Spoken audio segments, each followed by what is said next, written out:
Last few weeks, we've been studying about the Lord's teaching on marriage through the apostles. ಕಳೆದ ಕೆಲವು ವಾರಗಳಿಂದ ನಾವು ಅಪೋಸ್ತಲರ ಮೂಲಕವಾಗಿ ಕರ್ತನು ನಮಗೆ ತಿಳಿಸಿದಂತ ವಿವಾಹ ಸಂಬಂಧದ ವಿಷಯಗಳನ್ನ ನಾವು ಕಲಿಯುತ್ತಾ ಇದ್ದೇವೆ. Even though in Genesis 2, we read about the first marriage and the basic principle there. ಆದಿಕಾಂಡ 2ನೇ ಅಧ್ಯಾಯದಲ್ಲೇ ವಿವಾಹದ ಸಂಗತಿಯನ್ನ ಪ್ರಪ್ರಥಮವಾಗಿ ನಾವು ಕಲಿತರು ಮತ್ತು ಅದರಲ್ಲಿ ಮೂಲತಃ ಇರತಕ್ಕಂಥ ತತ್ವಗಳನ್ನ ನಾವು ಕಲಿತರೂ ಸಹ. But it is when we come to the New Testament through apostles, especially Apostle Peter and Apostle Paul, the Lord is giving detailed study teachings about marriage. ವಿವಾಹ ಸಂಬಂಧದ ಸವಿವರವಾದಂತ ಬೋಧನೆಯನ್ನ ಹೊಸ ಒಡಂಬಡಿಕೆಯಲ್ಲಿ ಅಪೋಸ್ತಲರ ಮೂಲಕವಾಗಿ ಕರ್ತನು ನಮಗೆ ಅನುಗ್ರಹಿಸಿದ್ದಾನೆ. ಅದರಲ್ಲೂ ವಿಶೇಷವಾಗಿ ಅಪೋಸ್ತಲರಾದಂತ ಪೇತ್ರನು ಮತ್ತು ಪೌಲನ ಮೂಲಕವಾಗಿ ದೇವರು ನಮಗೆ ಅನುಗ್ರಹಿಸಿಕೊಟ್ಟಿದ್ದಾನೆ. Last week, 2 weeks, we were studying from 1 Peter chapter 3, Peter's teaching or God's teaching through Peter. ದೇವರು ಪೇತ್ರನ ಮೂಲಕವಾಗಿ ವಿವಾಹ ಸಂಬಂಧದ ಕುರಿತಾದಂತ ಬೋಧನೆಯನ್ನ ನಾವು ಮೊದಲನೇ ಪೇತ್ರನ ಪತ್ರಿಕೆ 3ನೇ ಅಧ್ಯಾಯದಲ್ಲಿ ನಾವು ಅದನ್ನ ಕಲಿಯುತ್ತಾ ಬಂದೆವು. We saw that submission is a virtue. ಒಂದು ಅಧೀನತೆ ಎಂಬತಕ್ಕಂಥದ್ದು ಅದು ಒಂದು ವಿಶಿಷ್ಟವಾದ ಗುಣಲಕ್ಷಣ ಎಂಬುದಾಗಿ ನಾವು ಕಲಿತೇವೆ. And the husband's role of loving the wife equally important or even more important. ಒಬ್ಬ ಪತಿಯು ತನ್ನ ಹೆಂಡತಿಯನ್ನ ಪ್ರೀತಿಸುವಂತದ್ದು ಅದು ಅಷ್ಟೇ ವಿಶೇಷವಾದದ್ದು, ಸಮನಾದದ್ದು ಅಥವಾ ಇನ್ನೂ ಹೆಚ್ಚಿನ ವಿಶೇಷವಾದದ್ದು ಎಂಬುದಾಗಿ ನಾವು ಕಲಿತೇವೆ. Husband to honor his wife. ಒಬ್ಬ ಯಜಮಾನನು ತನ್ನ ಹೆಂಡತಿಯನ್ನ ಗೌರವಿಸಬೇಕು. What does weaker vessel mean? ಹಾಗಾದ್ರೆ ಬಲಹೀನ ಪಾತ್ರೆ ಎಂಬುದಾಗಿ ಹೇಳಿದರೆ ಏನು ಎಂಬುದಾಗಿ ನಾವು ನೋಡಿದೆವು. What is equal in spiritual life in the grace of God? What does that mean? ದೇವರ ದೃಷ್ಟಿಯಲ್ಲಿ ಆತ್ಮಿಕ ಸಮಾನತೆ ಎಂದರೇನು ಎಂಬುದನ್ನು ಸಹ ನಾವು ನೋಡಿದ್ದೇವೆ. And divine discipline on the husband, if he does not honor the wife, his prayer will not be answered. These are the things we studied so far. ಮತ್ತು ಆತನು ತನ್ನ ಪತ್ನಿಯನ್ನ ಗೌರವಿಸದೆ ಹೋದರೆ ಆತನ ಪ್ರಾರ್ಥನೆಗೆ ಉತ್ತರವು ದೊರಕುವುದಿಲ್ಲ ಎಂಬಂತ ಈ ಕೆಲವು ಸತ್ಯಾಂಶಗಳನ್ನ ನಾವೀಗಾಗಲೇ ನಾವು ಕಲಿತುಕೊಂಡಿದ್ದೇವೆ. Now today onwards we are going to look at Apostle Paul's teaching or the Lord's teaching through Apostle Paul.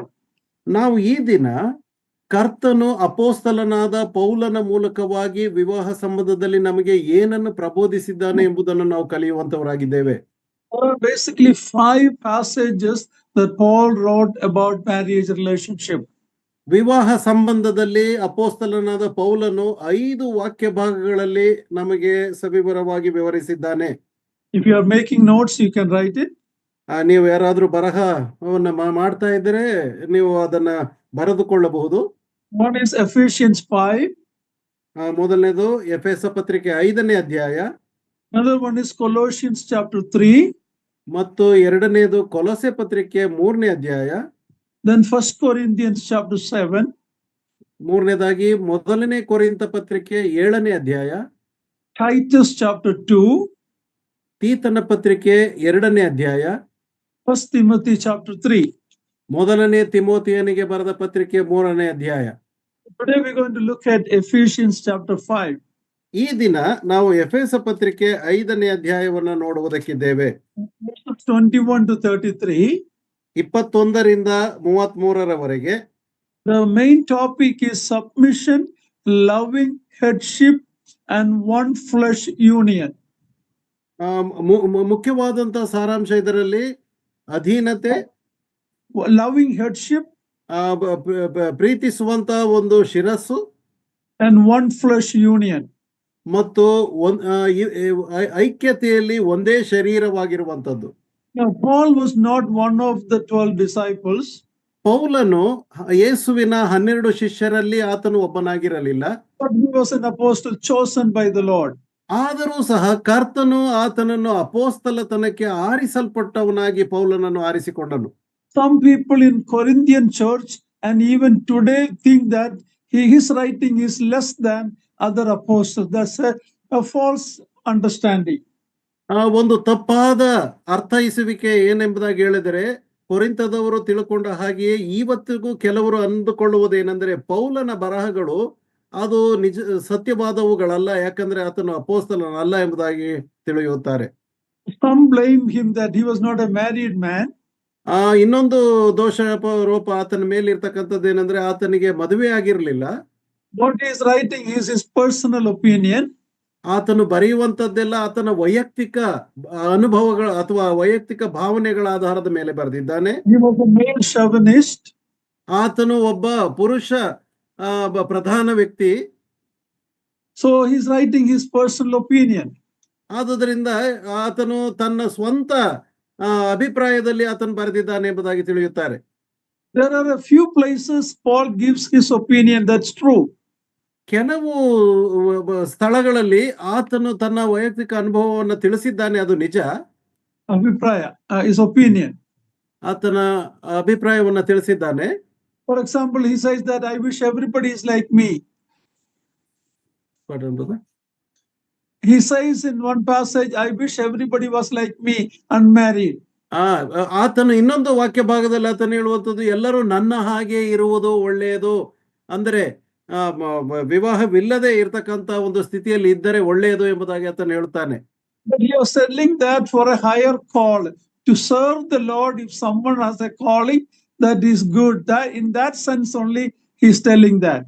ಅದನ್ನ ಯಾವ ದೃಷ್ಟಿಕೋನದಲ್ಲಿ ಹೇಳಿದ್ದಾನೆ ಎಂಬುದಾಗಿ ಹೇಳಿದ್ರೆ ಒಂದು ಉನ್ನತವಾದಂತಹ ಕರೆಯುವಿಕೆ ಆಧಾರದ ಮೇಲೆ ಅದನ್ನ ಆತನು ತಿಳಿಸಿರುತ್ತಾನೆ. But otherwise all other writings are the inspired word of God. ಅದು ಬಿಟ್ರೆ ಬೇರೆ ಎಲ್ಲಾ ವಾಕ್ಯ ಭಾಗಗಳಲ್ಲಿ ಆತನು ದೇವ ಪ್ರೇರಿತವಾದಂತಹ ವಾಕ್ಯ ಭಾಗವನ್ನೇ ಆತನು ಬರೆದಿದ್ದಾನೆ. God has set him aside to be his apostle, and God called him on the road to Damascus. ದೇವರು ಆತನನ್ನು ಪೌಲನನ್ನು ದಮಸ್ಕದ ಹಾದಿಯಲ್ಲಿ ಆತನನ್ನು ಹಿಡಿದು ಅಪೋಸ್ತಲತನಕ್ಕೆ ಆತನನ್ನು ಒಪ್ಪಿಸಿದನು. In Galatians 1:15 and 16 we read, he was chosen when he was still in the mother's womb. Galatia ಪತ್ರಿಕೆ 1ನೇ ಅಧ್ಯಾಯ 15 ಮತ್ತು 16ನೇ ವಚನದಲ್ಲಿ ನಾವು ಓದುತ್ತೇವೆ, ಆತನು ತಾಯಿಯ ಗರ್ಭದಲ್ಲಿದ್ದಾಗಲೇ ಆತನ ಅಪೋಸ್ತಲತನಕ್ಕೆ ದೇವರು ಆತನನ್ನು ಕರೆದನು ಎಂಬುದಾಗಿ ತಿಳಿಸಿದ್ದಾನೆ. So as an apostle chosen by the Lord, whether the Lord chose from when he was in the world or he chose him when he is in the heaven, it is both his choosing. ದೇವರು ಆರಿಸಿಕೊಳ್ಳುವಂತದ್ದು ಒಬ್ಬ ವ್ಯಕ್ತಿಯನ್ನು ಆತನು ಇಲ್ಲಿದ್ದರೂ ಸರಿ ಅಥವಾ ಪರಲೋಕದಲ್ಲಿದ್ದರೂ ಸರಿ ದೇವರು ತಾನೇ ತನ್ನ ಆಯ್ಕೆಯ ಮೇರೆಗೆ ಆರಿಸಿಕೊಳ್ಳುವಂತವನಾಗಿದ್ದಾನೆ. We should never think that Paul is a lesser apostle than others. That idea should never come. It is all inspired word of God. ಯಾವಾಗಲೂ ಸಹ ಪೌಲನು ಬೇರೆ ಅಪೋಸ್ತಲರಿಗಿಂತ ಕನಿಷ್ಠನು ಎಂಬಂತ ಭಾವನೆ ಎಂದಿಗೂ ನಾವು ಹೊಂದಿರಬಾರದು. ಯಾಕಂದ್ರೆ ಪ್ರತಿಯೊಂದು ವಾಕ್ಯವೂ ಸಹ ಅದು ದೇವ ಪ್ರೇರಿತವಾದಂತ ವಾಕ್ಯ ಭಾಗವಾಗಿದೆ. So Paul's instruction to Christian women and men in marriage is Christ's instruction. ಆದುದರಿಂದ ಪೌಲನು ತಿಳಿಸುವಂತ ಈ ಒಂದು ವಿವಾಹ ಸಂಬಂಧದ ಬೋಧನೆಗಳು ಅದು ಕ್ರಿಸ್ತನು ತಿಳಿಸಿಕೊಟ್ಟ ಮೇರೆಗೆ ಆತನು ತಿಳಿಸಿದ್ದಾನೆ. 1 Corinthians 14:37, please read it. ಮೊದಲನೇ ಕೊರಿಂಥ ಪತ್ರಿಕೆ 14ನೇ ಅಧ್ಯಾಯ 37ನೇ ವಚನ. ಮೊದಲನೇ ಕೊರಿಂಥ ಪತ್ರಿಕೆ 14ನೇ ಅಧ್ಯಾಯ 37ನೇ ವಚನ. ಯಾವನಾದರೂ ತನ್ನನ್ನು ಪ್ರವಾದಿ ಎಂದಾಗಲಿ ದೇವರಾತ್ಮನಿಂದ ನಡೆಸಲ್ಪಡುವವನೆಂದಾಗಲಿ ಭಾವಿಸಿಕೊಂಡರೆ ನಾನು ನಿಮಗೆ ಬರೆದಿರುವ ಸಂಗತಿಗಳು ಕರ್ತನ ವಿಧಿಯೇ ಎಂದು ಚೆನ್ನಾಗಿ ತಿಳುಕೊಳ್ಳಲಿ. And so Paul was not a sexist man or a discriminating to women. He was not at all. ಪೌಲನು ಇಲ್ಲಿ ಸ್ತ್ರೀಯರನ್ನು ಆತನು ವ್ಯತ್ಯಾಸವಾಗಿ ಆತನು ಕಾಣುವಂತವನಲ್ಲವೇ ಅಲ್ಲ. Both Peter and Paul were appointed messengers of the Lord. ಇಬ್ಬರೂ ಸಹ ಪೇತ್ರನಾಗಲಿ ಪೌಲನಾಗಲಿ ಇಬ್ಬರೂ ಸಹ ದೇವರ ಸುದ್ದಿವಾಹಕರಾಗಿ ಅವರು ಕಂಡು ಬಂದಿದ್ದಾರೆ. To call them women haters is calling Christ women haters. If you call them women haters, you have to say that Christ was woman hater. ಏನಾದರೂ ಆತನು ಸ್ತ್ರೀಯರನ್ನ ಹಾಗೆ ಮಾಡುತ್ತಾ ಇದ್ದಾನೆ ಎಂಬುದಾಗಿ ಹೇಳುವುದಾದರೆ ಕ್ರಿಸ್ತನು ಸಹ ಸ್ತ್ರೀಯರನ್ನು ಹಾಗೆ ಮಾಡುತ್ತಿದ್ದನು ಎಂಬುದನ್ನ ನಾವು ಒಪ್ಪಿಕೊಳ್ಳಬೇಕಾಗ್ತದೆ. The New Testament portrays him as a compassionate, self-sacrificing man. ಹೊಸ ಒಡಂಬಡಿಕೆಯು ಆತನನ್ನು ಒಂದು ಸ್ವಂತ ತನ್ನನ್ನು ತ್ಯಾಗ ಮಾಡಿಕೊಂಡಂತ ಒಬ್ಬ ವ್ಯಕ್ತಿ ಎಂಬುದನ್ನ ಬಿಂಬಿಸುತ್ತದೆ. He was highly sensitive to the feelings of others. ಆತನು ಇತರರ ಭಾವನೆಗಳಿಗೆ ಸ್ಪಂದಿಸುವಂತ ಒಬ್ಬ ವ್ಯಕ್ತಿಯಾಗಿದ್ದನು. Indeed, many women supporting him in the ministry. ಆತನ ಸೇವೆಯಲ್ಲಿ ಆತನನ್ನು ಉತ್ತೇಜಿಸಿ ಪ್ರೋತ್ಸಾಹಿಸಿದಂತ ಅನೇಕ ಮಹಿಳೆಯರು ಆತನ ಜೊತೆಗಿದ್ದರು. He was an imitator of Christ that we read in 1 Corinthians 11:1. Please read that. 1 ಕೊರಿಂಥ 11ನೇ ಅಧ್ಯಾಯ 1ರಲ್ಲಿ ನಾವು ಹೀಗೆ ಓದ್ತೇವೆ, ನಾನು ಕ್ರಿಸ್ತನನ್ನು ಅನುಸರಿಸುವಂತೆಯೇ ನೀವು ನನ್ನನ್ನು ಅನುಸರಿಸುವವರಾಗಿರಿ. ಅಂದರೆ ಯೇಸು ಕ್ರಿಸ್ತನನ್ನು ಆತನು ಅನುಸರಿಸುವವನಾಗಿದ್ದನು. Many of us may find it very difficult to say like that. ನಮ್ಮಲ್ಲಿ ಅನೇಕರು ಇದನ್ನ ಹೇಳಲಿಕ್ಕೆ ಬಹಳ ಕಷ್ಟಕರವಾದಂತ ಸಂಗತಿ ಆಗಿದೆ. So the same Paul who instructed women to submit to husband is also the one who wrote 1 Corinthians 13:1 and 2 about the real love. ಯಾವ ಪೌಲನು ತಮ್ಮ ಪತ್ನಿಯರು ಅವರ ಯಜಮಾನರಿಗೆ ಅಧೀನರಾಗಿರಬೇಕೆಂಬುದಾಗಿ ತಿಳಿಸಿದನೋ ಅದೇ ಪೌಲನು 1ನೇ ಕೊರಿಂಥ ಪತ್ರಿಕೆ 13ನೇ ಅಧ್ಯಾಯ 1 ಮತ್ತು 2ರಲ್ಲಿ ಇರ್ತಕ್ಕಂಥ ಪ್ರೀತಿಯ ಶ್ರೇಷ್ಠತೆಯ ಕುರಿತಾಗಿ ಆತನು ತಿಳಿಸಿದ್ದಾನೆ. If Paul was a woman hater, ಪೌಲನು ಸ್ತ್ರೀಯರನ್ನ ಹಗೆ ಮಾಡುವಂತವನಾಗಿದ್ದರೆ he would never write for husband to love wife like Christ loved. ಕ್ರಿಸ್ತನು ಸಭೆಯನ್ನು ಪ್ರೀತಿಸಿದ ಮೇರೆಗೆ ಒಬ್ಬ ಪುರುಷನು ತನ್ನ ಪತ್ನಿಯನ್ನು ಪ್ರೀತಿಸಬೇಕೆಂಬುದಾಗಿ ಬರೆಯುತ್ತಾ ಇರಲಿಲ್ಲ. And I told you about 5 passages that has instructions on marriage from Apostle Paul. ಅಪೊಸ್ತಲನಾದ ಪೌಲನು ಬರೆದಿರ್ತಕ್ಕಂಥ ವಾಕ್ಯ ಭಾಗಗಳು ಹೊಸ ಒಡಂಬಡಿಕೆಯಲ್ಲಿ 5 ವಾಕ್ಯ ಭಾಗಗಳನ್ನು ನಾನು ನಿಮ್ಗೆ ಈಗಾಗಲೇ ತಾನು ಹೇಳಿದ್ದೇನೆ. Now we are going to look at Ephesians 5. ಈಗ ನಾವು ಎಫೆಸ ಪತ್ರಿಕೆ 5ನೇ ಅಧ್ಯಾಯವನ್ನ ನಾವು ನೋಡುವುದಕ್ಕಿದ್ದೇವೆ. This is one of the lofty passage on Christian marriage. ತುಂಬಾ ಎತ್ತರವಾದ passage on Christian marriage. ಕ್ರೈಸ್ತ ವಿವಾಹ ಸಂಬಂಧದಲ್ಲಿ ಒಂದು ಉತ್ತುಂಗ ಸ್ಥಾನದಲ್ಲಿರ್ತಕ್ಕಂಥ ಒಂದು ವಾಕ್ಯ ಭಾಗ ಇದಾಗಿದೆ. The study of Ephesians 5 should be a part of Christian premarital counseling and marriage ceremony. ಕ್ರೈಸ್ತ ವಿವಾಹ ಸಂಬಂಧದಲ್ಲಿಯೂ ಮತ್ತು ವಿವಾಹಕ್ಕೆ ಪೂರ್ವದಲ್ಲಿಯೂ ಒಂದು ಸಲಹೆಯನ್ನ ಕೊಡುವ ರೀತಿಯಲ್ಲಿ ಈ ವಾಕ್ಯ ಭಾಗವನ್ನ ನಾವು ವಿವಾಹವಾಗ್ತಕ್ಕಂಥವರಿಗೆ ನಾವು ತಿಳಿಸಿಕೊಡಬೇಕಾಗ್ತದೆ. This towering passage defines the basic structure of Christian marriage. ಈ ಒಂದು ಉನ್ನತವಾದಂತ ವಾಕ್ಯ ಭಾಗವು ಕ್ರೈಸ್ತ ವಿವಾಹ ಸಂಬಂಧವನ್ನ ಬಹಳ ಸ್ಪಷ್ಟವಾಗಿ ವಿವರಿಸುವಂತದ್ದಾಗಿದೆ. A one flesh union between a man and woman characterized by the wife's willing submission and the husband's loving leadership. ಒಬ್ಬ ಯಜಮಾನನ ಪ್ರೀತಿಪೂರ್ವಕವಾದಂತ ನಾಯಕತ್ವವು ಹಾಗೂ ಒಬ್ಬ ಪತ್ನಿಯ ತನ್ನ ಹೆಂಡತಿಯ ಅಧೀನತೆಯ ಒಂದು ಒಪ್ಪಿಸಿಕೊಡುವಿಕೆಯನ್ನು ಇಬ್ಬರನ್ನು ಬೆಸೆದು ಒಂದೇ ಶರೀರವನ್ನಾಗಿ ಮಾಡ್ತಕ್ಕಂಥ ಒಂದು ಸುಂದರವಾದಂತ ಚಿತ್ರಣವು ಇಲ್ಲಿ ವಿವರಿಸಲ್ಪಟ್ಟಿದೆ. And the perfect model for this marital union is the oneness of Christ and church. ಪರಿಪೂರ್ಣವಾದಂತ ಏಕತೆಯಲ್ಲಿ ಕಂಡು ಬರ್ತಕ್ಕಂಥದ್ದು ಕ್ರಿಸ್ತನು ಮತ್ತು ಸಭೆಯು ಹೇಗೆ ಒಂದಾಗಿದೆಯೋ ಅದೇ ಪ್ರಕಾರವಾಗಿ ಎಂಬುದಾಗಿಯೂ ಸಹ ತಿಳಿಸಲ್ಪಟ್ಟಿದೆ. In the marriage relationship, the model is Christ and the church. ವಿವಾಹ ಸಂಬಂಧದಲ್ಲಿ ಮಾದರಿಯಾಗಿರ್ತಕ್ಕಂಥದ್ದು ನಮ್ಮ ಕರ್ತನಾದ ಯೇಸು ಕ್ರಿಸ್ತನು ಮತ್ತು ಸಭೆಯು ಆಗಿದೆ. Christ is the loving head. ಕ್ರಿಸ್ತನು ಪ್ರೀತಿಸುವಂತ ಶಿರಸ್ಸಾಗಿದ್ದಾನೆ. And the church is the submissive bride. ಮತ್ತು ಸಭೆಯು ಆತನಿಗೆ ಅಧೀನತೆಯಾಗಿ ಇರುವಂತ ಮದಲಗಿತ್ತಿಯಾಗಿದೆ. At least that is how it is supposed to be as church. ಅದೇ ಪ್ರಕಾರವಾಗಿ ಒಂದು ಸಭೆಯು ಇರಬೇಕು. But we know that as church many times we fail. ಆದರೆ ನಮಗೆ ಗೊತ್ತಿದೆ ಸಭೆಯಾಗಿ ನಾವು ಅನೇಕ ಸಾರಿ ನಾವು ಸೋತು ಹೋಗಿದ್ದೇವೆ. But our bridegroom, the Lord, never fails. ಆದರೆ ನಮ್ಮ ಮದಲಿಂಗನಾದಂತ ಕರ್ತನಾದ ಯೇಸು ಕ್ರಿಸ್ತನೆಂದಿಗೂ ಸೋತಿಲ್ಲ. So we, the husbands, when we fail, we should be quick to correct it and repent. ಆದುದರಿಂದ ಕುಟುಂಬದ ಯಜಮಾನರಾಗಿರ್ತಕ್ಕಂಥ ನಾವು ಗಂಡಸರು, ನಾವು ಎಲ್ಲಾದ್ರೂ ಸೋತು ಹೋದರೆ ಬಹಳ ಬೇಗನೆ ಅದಕ್ಕೆ ನಾವು ಅದನ್ನ ಸರಿಪಡಿಸಿಕೊಳ್ಳುವಲ್ಲಿ ನಾವು ವೇಗವನ್ನ ನಾವು ವೇಗದಿಂದ ಇರಬೇಕು. So in this passage, God defines marriage as a union in which distinct roles are prescribed for each partner. ಪ್ರತಿಯೊಬ್ಬ ಭಾಗಿದಾರರಲ್ಲಿ ವೈಯಕ್ತಿಕ ಸಂಗತಿಗಳಿದ್ದರೂ ಸಹ ಇಬ್ಬರು ಕೂಡಿ ಅನ್ಯೋನ್ಯತೆಯಿಂದ ಜೀವಿಸುವಂತ ಒಂದು ಉತ್ತಮವಾದಂತ ಸಂಬಂಧವು ವಿವಾಹದಲ್ಲಿದೆ ಎಂಬುದನ್ನು ಇಲ್ಲಿ ತಿಳಿಸುವಂತದ್ದಾಗಿದೆ. If this difference is not recognized, ಈ ಒಂದು ವ್ಯತ್ಯಾಸವು ನಮಗೆ ತಿಳಿಯಲ್ಪಡದೇ ಇದ್ದರೆ we are denying God's design for marriage. ವಿವಾಹದಲ್ಲಿ ದೇವರ ಯೋಜನೆಯನ್ನು ನಾವು ತಿರಸ್ಕರಿಸುವಂತವರಾಗಿದ್ದೇವೆ.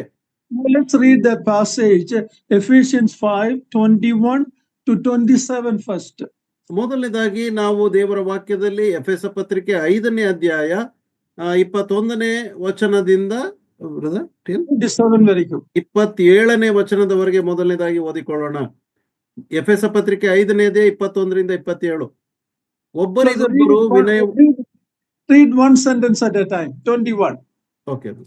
ಒಬ್ಬರಿಗೊಬ್ಬರು ಕ್ರಿಸ್ತನಿಗೆ ಭಯಪಡುವವರಾಗಿದ್ದು ಒಬ್ಬರಿಗೊಬ್ಬರು ವಿನಯವುಳ್ಳವರಾಗಿ ನಡೆದುಕೊಳ್ಳಿರಿ. Now, verse 21 is a general principle commanded to all God's people. ದೇವ ಜನರಿಗೆ ಒಂದು ಸಾಮಾನ್ಯವಾಗಿ ತಿಳಿಸಲ್ಪಟ್ಟಂತ ಒಂದು ತತ್ವ 21ನೇ ವಚನವಾಗಿದೆ. Okay, now let's read verse 22. ಈಗ 2ನೇ ವಚನವನ್ನ ನಾವು ಓದಿಕೊಳ್ಳೋಣ. ಸ್ತ್ರೀಯರೇ, ನೀವು ಕರ್ತನಿಗೆ ಹೇಗೋ ಹಾಗೆ ನಿಮ್ಮ ಗಂಡಂದಿರಿಗೆ ಅಧೀನರಾಗಿರ್ರಿ. So as we see that the word of God speaks to the wife first. ದೇವರ ವಾಕ್ಯವು ಮೊಟ್ಟ ಮೊದಲನೇದಾಗಿ ಸ್ತ್ರೀಯರಿಗೆ, ಪತ್ನಿಯರಿಗೆ ಕೊಡಲ್ಪಟ್ಟದ್ದನ್ನು ನಾವು ಇಲ್ಲಿ ನೋಡ್ತೇವೆ. Verse 23. 23ನೇ ವಚನವನ್ನ ಓದೋಣ. ಕ್ರಿಸ್ತನು ಸಭೆಗೆ ತಲೆಯಾಗಿರುವ ಪ್ರಕಾರವೇ ಗಂಡನು ಹೆಂಡತಿಗೆ ತಲೆಯಾಗಿದ್ದಾನೆ. So the role of the husband is to imitate Christ. ಅಲ್ಲಿ ಒಬ್ಬ ಗಂಡನು ಕ್ರಿಸ್ತನನ್ನು ಅನುಸರಿಸುವವನಾಗಿರಬೇಕು. Verse 24. 24ನೇ ವಚನ. ಕ್ರಿಸ್ತನು ಸಭೆ ಎಂಬ ದೇಹಕ್ಕೆ ರಕ್ಷಕನಾಗಿದ್ದಾನೆ. ಅದಿರಲಿ, ಸಭೆಯು ಕ್ರಿಸ್ತನಿಗೆ ಹೇಗೆ ಅಧೀನವಾಗಿದೆಯೋ ಹಾಗೆಯೇ ಸ್ತ್ರೀಯರು ತಮ್ಮ ತಮ್ಮ ಗಂಡಂದಿರಿಗೆ ಎಲ್ಲಾ ವಿಷಯಗಳಲ್ಲಿ ಅಧೀನರಾಗಿರಬೇಕು. Again, that is how the church is supposed to be, but as we said many times, we fail. ನಾವು ಕಲಿಯುತ್ತೇವೆ, ಸಭೆಯು ಈ ಪ್ರಕಾರವಾಗಿ ಇರಬೇಕು, ಆದರೆ ಎಷ್ಟೋ ಸಾರಿ ಸಭೆಗಳು ಸೋತು ಹೋದಂತ ಸ್ಥಿತಿಯಲ್ಲಿ ಕಂಡು ಬರ್ತದೆ. 25ನೇ ವಚನ. ಪುರುಷರೇ, ಕ್ರಿಸ್ತನು ಸಭೆಯನ್ನು ಪ್ರೀತಿಸಿದ ಪ್ರಕಾರವೇ ನಿಮ್ಮ ಹೆಂಡತಿಯರನ್ನು ಪ್ರೀತಿಸಿರಿ. Here we see Christ's love and sacrifice. ಇಲ್ಲಿ ಕ್ರಿಸ್ತನ ಪ್ರೀತಿ ಮತ್ತು ಆತನ ತ್ಯಾಗವನ್ನ ನಾವು ನೋಡುವಂತವರಾಗಿದ್ದೇವೆ. 26. 26ನೇ ವಚನ. ಆತನು ಅದನ್ನು ಪ್ರತಿಷ್ಠೆಪಡಿಸುವುದಕ್ಕಾಗಿ ತನ್ನನ್ನು ಒಪ್ಪಿಸಿಕೊಟ್ಟನು. The sanctifying work through the word of God, the water. ದೇವರ ವಾಕ್ಯವ ಶುದ್ಧ ಜಲವನ್ನ ಉಪಯೋಗಿಸಿ ಆತನು ಶುದ್ಧೀಕರಿಸಿದ್ದಾನೆ. Verse 27. 27ನೇ ವಚನ. ಅದನ್ನು ಕಳಂಕ, ಸುಕ್ಕು ಮುಂತಾದದ್ದೊಂದೂ ಇಲ್ಲದ ಕನ್ನಿಕೆಯೋ ಎಂಬಂತೆ ಪರಿಶುದ್ಧವೂ ನಿರ್ದೋಷವೂ ಮಹಿಮೆಯುಳ್ಳದ್ದು ಆಗಿರುವ ಸಭೆಯನ್ನಾಗಿ ತನ್ನೆದುರಿನಲ್ಲಿ ನಿಲ್ಲಿಸಿಕೊಳ್ಳಬೇಕೆಂದು ವಾಕ್ಯೋಪದೇಶ ಸಹಿತವಾದ ಜಲಸ್ನಾನವನ್ನು ಮಾಡಿಸಿ ಶುದ್ಧ ಮಾಡಿದನು. The purpose and goal of Christ for the church is given in this verse. ಈ ವಚನದಲ್ಲಿ ಕ್ರಿಸ್ತನು ಸಭೆಗೋಸ್ಕರವಾಗಿ ಮಾಡಿರ್ತಕ್ಕಂಥ ಉದ್ದೇಶ ಮತ್ತು ಆತನ ಗುರಿ ಏನು ಎಂಬುದನ್ನ ಇಲ್ಲಿ ಸ್ಪಷ್ಟವಾಗಿ ತಿಳಿಸಿದ್ದಾನೆ. Perfect and holy, blameless future. ಪರಿಪೂರ್ಣವಾದಂತ ಪರಿಶುದ್ಧವಾದಂತ ಒಂದು ಭವಿಷ್ಯತ್ತಿನ ಕುರಿತಾಗಿ, blameless ಮತ್ತು ದೋಷವಿಲ್ಲದ ನಿಷ್ಕಳಂಕವಾದಂತ ಒಂದು ಸಭೆಯನ್ನಾಗಿ. Today we have blame, we have lack of holiness, sometime, but he is working on us to bring to that goal one day. ನಮ್ಮಲ್ಲಿ ಈ ದಿನ ನಮ್ಮಲ್ಲಿ ಅನೇಕ ಕಳಂಕ, ಅನೇಕ ಸುಕ್ಕು ಮುಂತಾದದ್ದು ಎಲ್ಲವೂ ಸಹ ಇದೆ. ಆದರೆ ಅಂತಿಮವಾಗಿ ಗುರಿಯನ್ನು ತಲುಪುವ ಹಾಗೆ ಆತ ನಮ್ಮನ್ನ ಪೂರ್ತಿ ನಿಷ್ಕಳಂಕರನ್ನಾಗಿ ಮಾಡಲು ಪ್ರಯತ್ನಿಸುತ್ತಾ ಇದ್ದಾನೆ. Okay, let's study this passage a little bit more. ಇದರ ಕುರಿತಾಗಿ ನಾವು ಸ್ವಲ್ಪ ವಿವರವಾಗಿ ನೋಡೋಣ. Paul instructs wives to submit to their husbands. ಪೌಲನು ತಮ್ಮ ತಮ್ಮ ಹೆಂಡತಿಯರು ಗಂಡಂದಿರಿಗೆ ಅಧೀನತೆಯಲ್ಲಿ ಇರಬೇಕೆಂಬುದಾಗಿ ಪ್ರಬೋಧಿಸುತ್ತಾ ಇದ್ದಾನೆ. That is a universal teaching of the New Testament in all the passages. ಈ ಎಲ್ಲಾ ವಾಕ್ಯ ಭಾಗಗಳಲ್ಲಿ ಹೊಸ ಒಡಂಬಡಿಕೆಯ ಸಾರ್ವತ್ರಿಕವಾದಂತ ಬೋಧನೆ ಇದಾಗಿದೆ. But like I told the feminist Christian group, they will say it is mutual submission. ಆದರೆ ನಾವು ಈಗಾಗಲೇ ನೋಡಿದ ಪ್ರಕಾರವಾಗಿ ಸ್ತ್ರೀ ಸಮತ್ವವಾದಿಗಳು ಹೇಳುವಂಥದ್ದು ಅದು ಒಬ್ಬರಿಗೊಬ್ಬರು ಇಬ್ಬರೂ ಸಹ ಅನುಸರಿಸಿ ನಡೆಯುವಂತವರಾಗಿರ್ಬೇಕೆಂಬುದಾಗಿ. ಇಬ್ಬರಿಗೂ ಒಬ್ಬರೊಬ್ಬರಿಗೆ ವಿಧೇಯರಾಗಬೇಕು. Husband should submit to wife, wife should submit to husband. ಒಬ್ಬ ಸ್ತ್ರೀಯು ಪುರುಷನಿಗೆ ಅಧೀನರಾಗಿರ್ಬೇಕು, ಅದೇ ಪ್ರಕಾರವಾಗಿ ಪುರುಷನು ಸಹ ಸ್ತ್ರೀಗೆ ಅಧೀನವಾಗಿರ್ಬೇಕೆಂಬುದಾಗಿ ಅದರಲ್ಲಿ ಸಮಾನತೆ ಇರಬೇಕೆಂಬುದಾಗಿ ತಿಳಿಸ್ತಾರೆ. And they quote verse 21. ಅವರು ವಾಕ್ಯ ಭಾಗ ಯಾವುದನ್ನ ತೋರಿಸ್ತಾರೆ ಎಂಬುದಾಗಿ ಹೇಳಿದ್ರೆ 21ನೇ ವಚನವನ್ನ ತೋರಿಸ್ತಾರೆ. Please read that 21 again. ಕ್ರಿಸ್ತನಿಗೆ ಭಯಪಡುವವರಾಗಿದ್ದು ಒಬ್ಬರಿಗೊಬ್ಬರು ವಿನಯವುಳ್ಳವರಾಗಿ ನಡೆದುಕೊಳ್ಳಿರಿ. That is what they quote. ಇದನ್ನ ಅವರು ತೋರಿಸುವಂತವರಾಗಿದ್ದಾರೆ. So husband should submit to the wife, wife should submit to the husband. ಆದುದರಿಂದ ಒಬ್ಬ ಗಂಡನು ತನ್ನ ಹೆಂಡತಿಗೆ ಅಧೀನನಾಗಿರಬೇಕು ಮತ್ತು ಹೆಂಡತಿಯು ಸಹ ಗಂಡನಿಗೆ ಅಧೀನರಾಗಿರಬೇಕು ಎಂಬುದಾಗಿ ಅವರು ಹೇಳ್ತಾರೆ. Somebody jovially told it like that. ತಮಾಷೆಯಾಗಿ ಈ ರೀತಿಯಾಗಿ ಹೇಳಿ, if you are washing the dishes in the house, kitchen ಅಲ್ಲಿ, ಮನೆಯಲ್ಲಿ ಅಡಿಗೆ ಮನೆಯಲ್ಲಿ ಪಾತ್ರೆ ತೊಳೆಯುವುದಿದ್ರೆ Monday, Wednesday, Friday husband should wash. ಸೋಮವಾರ, ಬುಧವಾರ, ಶುಕ್ರವಾರ ಗಂಡ ತೊಳಿಬೇಕು ಪಾತ್ರೆಯನ್ನ. And Tuesday, Thursday, Saturday the wife should wash. ಮಂಗಳವಾರ, ಗುರುವಾರ, ಶನಿವಾರ ಹೆಂಡತಿ ತೊಳಿಬೇಕು ಪಾತ್ರೆಯನ್ನ ಎಂಬುದಾಗಿ. That is a kind of mutual submission. ಅದು ಹೀಗೆ ಸಹಕಾರ, ಒಬ್ಬರಿಗೊಬ್ಬರು ಸಹಕರಿಸಿ ಮಾಡುವಂತ ಒಂದು ಅಧೀನತೆ. But then there is one day left. I don't know who is going to do that. ಆದ್ರೆ ಒಂದು ದಿವಸ ಬಿಟ್ಟೋಗಿದೆ, ಅದು ಆವತ್ತಿಗೆ ಯಾರು ತೊಳಿತಾರೆ ಗೊತ್ತಿಲ್ಲ. See, I was not good at cooking. ಪ್ರಿಯ ಸಹೋದರರು ಅಷ್ಟು ಅಡಿಗೆ ಬಲ್ಲವರಲ್ಲ. But I have taken the work of washing the vessels most of the time in the kitchen. ಆದರೆ ಅಡಿಗೆ ಮನೆಯಲ್ಲಿ ಹೆಚ್ಚಿನ ಸಮಯ ನಾನು ಪಾತ್ರೆಯನ್ನ ತೊಳೆಯುವುದಕ್ಕೆ ನನ್ನ ತೊಡಗಿಸಿಕೊಂಡಿದ್ದೆ ಎಂಬುದಾಗಿ ಹೇಳ್ತಾರೆ. So it is not a mutual submission, it's a mutual cooperation. ಅದು ಏನು ಸಹಭಾಗಿತ್ವದಲ್ಲಿರ್ತಕ್ಕಂಥ ಅಧೀನತೆ ಅಲ್ಲ, ಒಪ್ಪಿಸುವಿಕೆ ಅಲ್ಲ, ಅದು ಸಹಕಾರ ಮನೋಭಾವದಲ್ಲಿ ನಡೀತಕ್ಕಂಥ ಒಂದು ವಿಷಯವಾಗಿದೆ. See, verse 21 cannot be quoted to say that it is mutual submission. You cannot do that. ಒಬ್ಬರಿಗೊಬ್ಬರು ಅಧೀನತೆಯನ್ನು ತೋರಿಸಬೇಕೆಂಬುದಾಗಿ 21ನೇ ವಚನವನ್ನ ಆಧಾರವಾಗಿ ನಾವು ಇಟ್ಟುಕೊಂಡು ಹೇಳುವಂತದ್ದಲ್ಲ. What is meant in verse 21?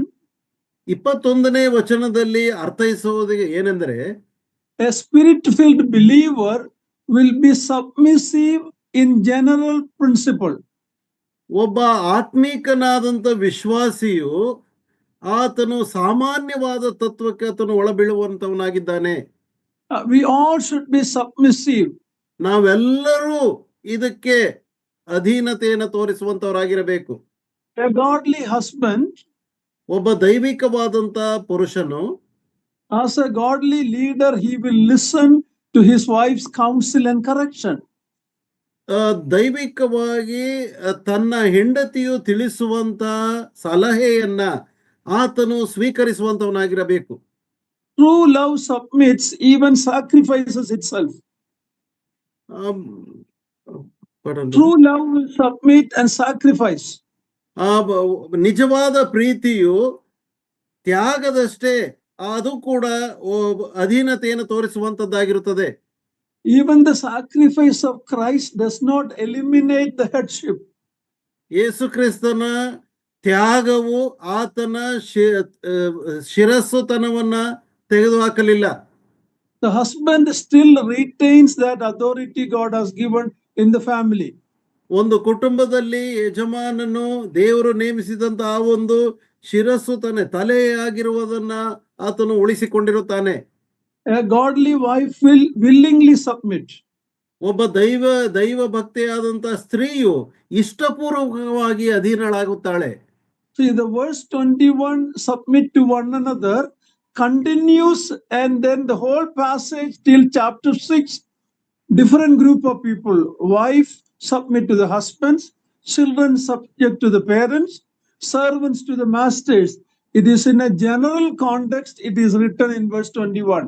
21ನೇ ವಚನದಲ್ಲಿ ಒಂದು ಸಾಮಾನ್ಯ ರೂಪದಲ್ಲಿ ಅದು ಅಧೀನತೆಯನ್ನು ತಿಳಿಸುವಂತದ್ದಾಗಿದೆ. ಯಾಕಂದ್ರೆ ಮುಂದೆ 6ನೇ ಅಧ್ಯಾಯದವರೆಗೂ ಸಹ ಅದು ಮುಂದುವರಿಯುವಂತದ್ದಾಗಿದ್ದು, ಹೇಗೆ ಒಬ್ಬ ಸ್ತ್ರೀಯು ಪುರುಷನಿಗೆ, ಮಕ್ಕಳು ತಂದೆ ತಾಯಿಗಳಿಗೆ ಮತ್ತು ದಾಸರು ಯಜಮಾನರಿಗೆ ಅವರು ಒಳಬೀಳುವಂತಹ ಸ್ಥಿತಿಯನ್ನು ವಿವರಿಸುವುದಕ್ಕಾಗಿ.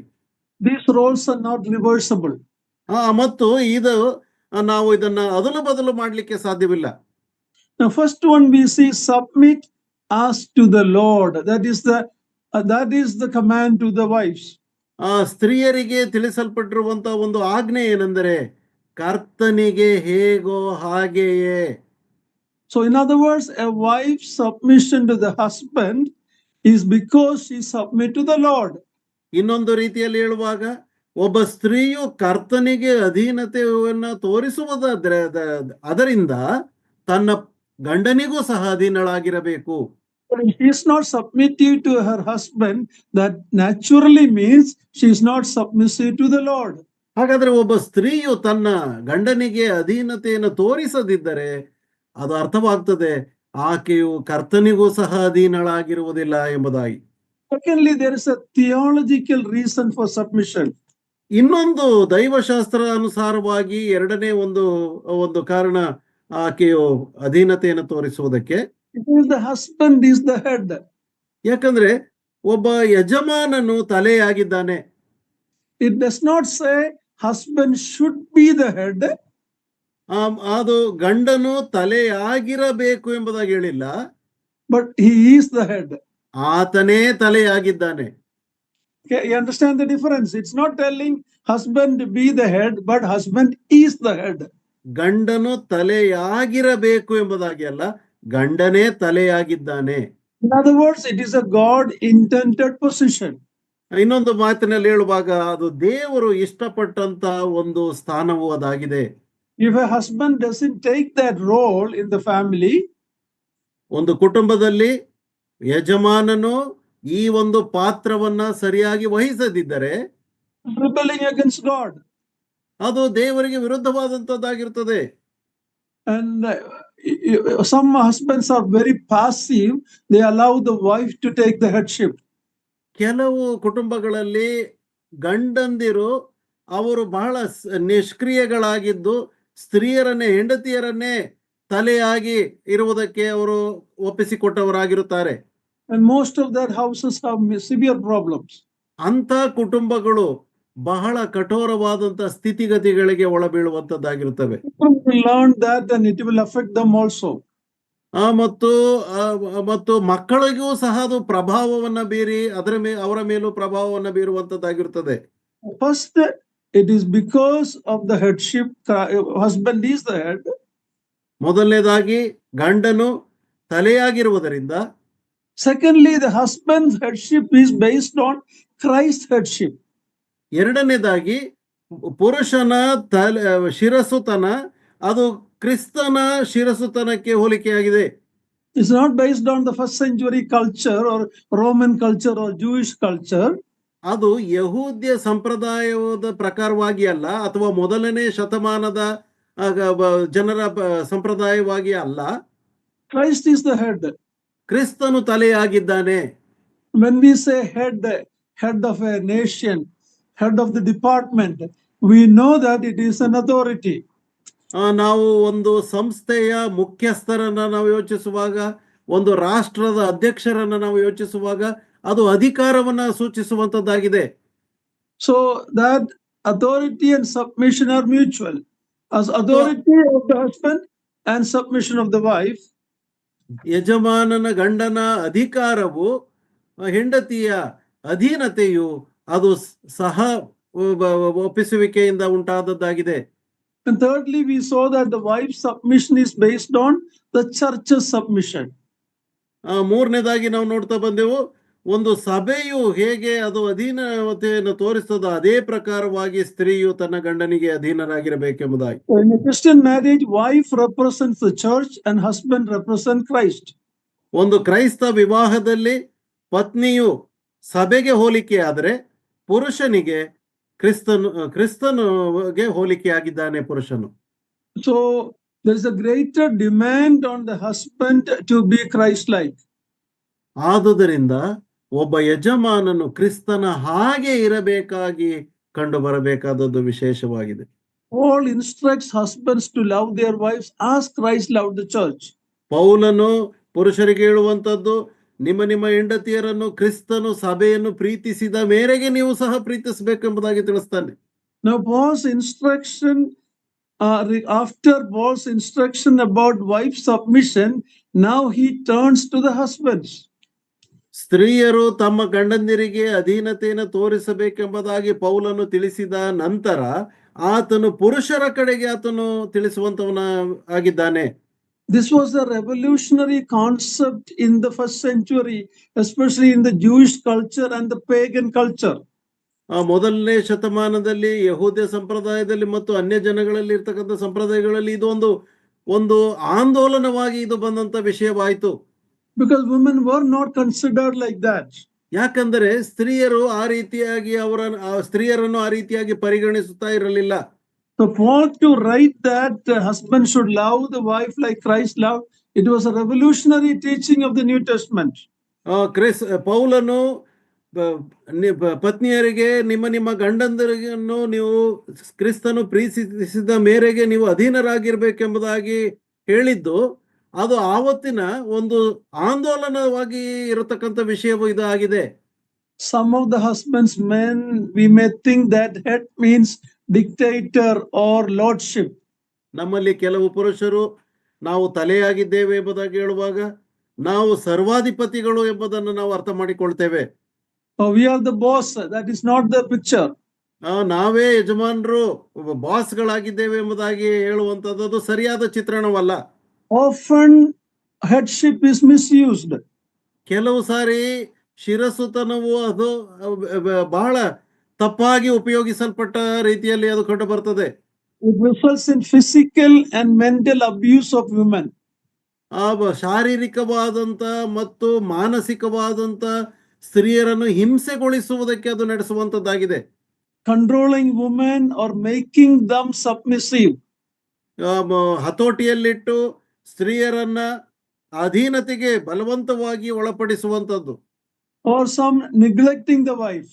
ಕೆಲವು ಸಾರಿ ಸ್ತ್ರೀಯರನ್ನ ಅಥವಾ ಪತ್ನಿಯರನ್ನ ತಿರಸ್ಕಾರ ಮನೋಭಾವದಿಂದ ಇರ್ತಕ್ಕಂಥದ್ದು. If any of us husbands are doing that, we are not understanding the principle of Christian marriage. ಈ ರೀತಿಯಾಗಿ ಯಾರಾದರೂ ನಡ್ಕೊಳ್ಳುವಂತವರಿದ್ದರೆ ನಿಜವಾದ ಕ್ರೈಸ್ತ ವಿವಾಹದ ತತ್ವಗಳನ್ನ ಅವರು ಅನುಸರಿಸುತ್ತಾ ಇಲ್ಲ ಎಂಬುದಾಗಿ ಭಾವಿಸಬೇಕು. Ephesians 5 doesn't command husband to rule or take control of his wife. ಎಫೆಸ ಪತ್ರಿಕೆ 5ನೇ ಅಧ್ಯಾಯವು ಒಬ್ಬ ಪುರುಷನು ತನ್ನ ಹೆಂಡತಿಯ ಮೇಲೆ ಅಧಿಕಾರ ನಡೆಸಿ ಆಕೆಯನ್ನ ಹತೋಟಿಯಲ್ಲಿ ಇಟ್ಟುಕೊಳ್ಳಬೇಕೆಂಬುದಾಗಿ ಹೇಳ್ತಾ ಇಲ್ಲ. A husband who always sits in front of the TV. ಒಬ್ಬ ಗಂಡನು ಯಾವಾಗಲೂ ಟಿವಿಯ ಮುಂದೆ ಕೂತುಕೊಂಡು and he orders his wife everything like a slave. ಹೆಂಡತಿಗೆ ಗುಲಾಮಳ ಹಾಗೆ ನಡೆಸಿಕೊಂಡು ಆಕೆಗೆ ಎಲ್ಲವನ್ನ ಆಜ್ಞೆ ಕೊಟ್ಟು ಈ ರೀತಿಯಾಗಿ ಮಾಡು ಎಂಬುದಾಗಿ ಹೇಳುವಂತ ಸ್ಥಿತಿ. That husband abandoned Christ and is following the film world. ಅಂತ ಪುರುಷನು ಕ್ರಿಸ್ತನನ್ನ ತ್ಯಜಿಸಿದವನಾಗಿ ಚಲನಚಿತ್ರದ ಒಂದು ಸಂಗತಿಗಳಿಗೆ ಆತನು ಒಳಬಿದ್ದವನಾಗಿದ್ದಾನೆ. Now we are coming to a very important passage. I want everybody to listen carefully. ಈಗ ನಾವು ಬಹಳ ಪ್ರಮುಖವಾದಂತ ಒಂದು ವಾಕ್ಯ ಭಾಗಕ್ಕೆ ಬರ್ತೇವೆ. ಇದನ್ನ ಪ್ರತಿಯೊಬ್ಬರು ಗಮನ ಕೊಟ್ಟು ಕೇಳಿಸಿಕೊಳ್ಳಬೇಕೆಂಬುದನ್ನು ನಾನು ಕೇಳಿಕೊಳ್ತೇನೆ. Another misuse of this passage. ಈ ಒಂದು ವಾಕ್ಯ ಭಾಗದಲ್ಲಿ ತಪ್ಪಾಗಿ ಅರ್ಥ ಮಾಡಿಕೊಳ್ಳಿರುವಂತ ಇನ್ನೊಂದು ವಿಷಯವೇನೆಂದರೆ, we give so much emphasis on the submission of the wife and we neglect the teaching about the husband's duty. ಒಬ್ಬ ಸ್ತ್ರೀಯು ಅಧೀನತೆಗೆ ಒಳಬೀಳಬೇಕು ಎಂಬುದನ್ನು ಭದ್ರವಾಗಿ ಒತ್ತಿ ಅದನ್ನ ಹೇಳಿ ಅದನ್ನು ಹಿಡಿದುಕೊಂಡು ಪುರುಷನು ತನ್ನ ಕರ್ತವ್ಯ ಏನೆಂಬುದನ್ನು ಮರೆತು ಬಿಡುವಂತದ್ದು ಇನ್ನೊಂದು ಸಂಗತಿ. Focusing only on the first and neglecting the second is a major problem in our midst. ನಮ್ಮ ಮಧ್ಯದಲ್ಲಿ ಇರ್ತಕ್ಕಂಥದ್ದು ಮೊದಲನೇ ಸಂಗತಿಗೆ ಹೆಚ್ಚಿನ ಪ್ರಾಧಾನ್ಯತೆ ಕೊಟ್ಟು ಎರಡನೇ ಸಂಗತಿಯನ್ನ ಮರೆತು ಬಿಡುವಂತದ್ದು ಇದು ನಮ್ಮ ಮಧ್ಯದಲ್ಲಿ ಇರ್ತಕ್ಕಂಥ ಒಂದು ದೊಡ್ಡ ಸಮಸ್ಯೆ. We always talk about the submission of the women and we many times seldom teach about the role of man.